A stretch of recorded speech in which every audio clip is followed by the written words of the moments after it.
one step farther to see am I justified in this stand. And I say, I'm speaking as a black man from America, which is a racist society. No matter how much you hear it talk about democracy, it's as racist as South Africa, or as racist as Portugal, or as racist as any other racialist society on this earth. The only difference between it and South Africa preaches separation and practices separation. America preaches integration and practices segregation. This is the only difference. They don't practice what they preach.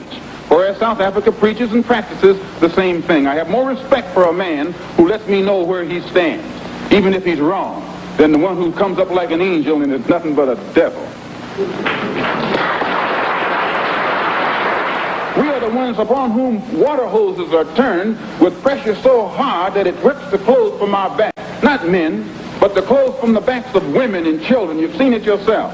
Only because we want to enforce what they call the law. Well, anytime you live in a society supposedly based upon law, and it doesn't enforce its own law because the color of a man's skin happens to be wrong, then I say those people are justified to resort to any means necessary to bring about justice where the government can't give them justice.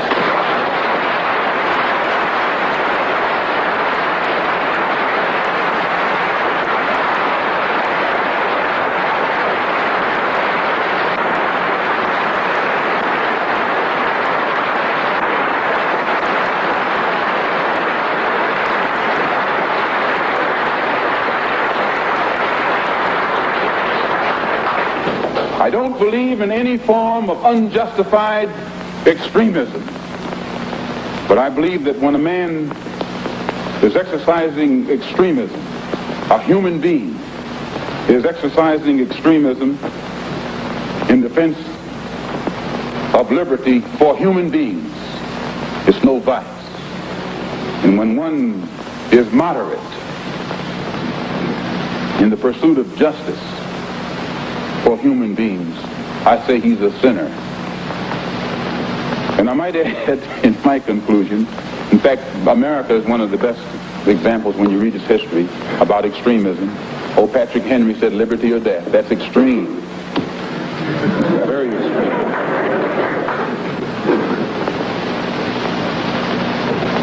I read once, passingly, about a man named Shakespeare. I only read about him passingly, but I remember one thing he wrote that kind of moved me. He put it in the mouth of Hamlet, I think it was, who said, to be or not to be. He was in doubt about something. Whether it was nobler in the mind of man to suffer the slings and arrows of outrageous fortune, moderation, or to take up arms against the sea of troubles and by opposing, end them. And I go for that. If you take up arms, you'll end it. But if you sit around and wait for the one who's in power to make up his mind that he should end it, you'll be waiting a long time. And in my opinion, the young generation of whites, blacks, browns, whatever else there is, you're living at a time of extremism, a time of revolution, a time when there's got to be a change. People in power have misused it, and now there has to be a change, and a better world has to be built, and the only way it's going to be built is with extreme methods. And I, for one, will join in with anyone, don't care what color you are, as long as you want to change this miserable condition that exists on this earth. Thank you.